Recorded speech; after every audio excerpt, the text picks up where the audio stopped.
Don't forget about the sledge. I wouldn't be doing my job if I didn't say it.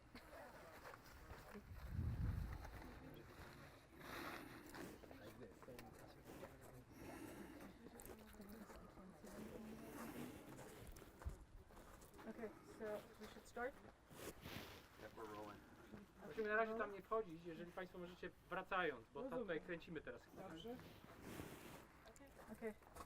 You can go, Max. You're on.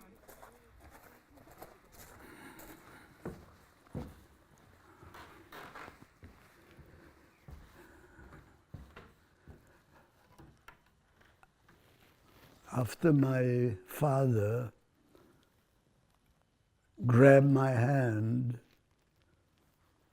to stay with him, he was selected for a concentration camp that was in Poland. At that time, we didn't know. But we had to spend some time in Majdanek as transients, and therefore you can imagine being in a barracks that had many transients, and we didn't have any assigned positions, so we were kind of like loose sheeps. And the barracks were front to back bunks, 3 levels, sometimes depending of what height the barracks was, and no pillows. And in some of the camps that came later on, there might have been straw, but that was not allowed because the perspiration, human perspiration, mixed with straw, creates many vermins like fleas and lice and so forth. We stayed in there for a short period of time, but it was like a stranger would come into your house and you would not allow them to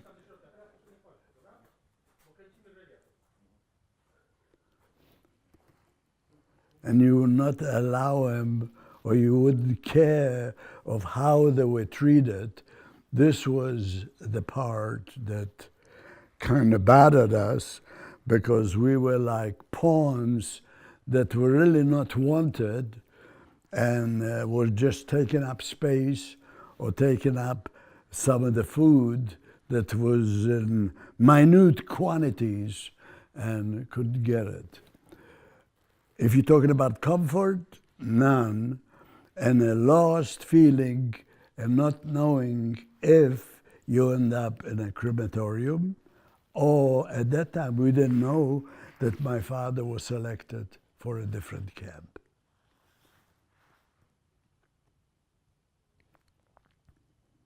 When we left, we were transported to our camp in Budzin, Poland, where the commander was Oberscharführer Fikes.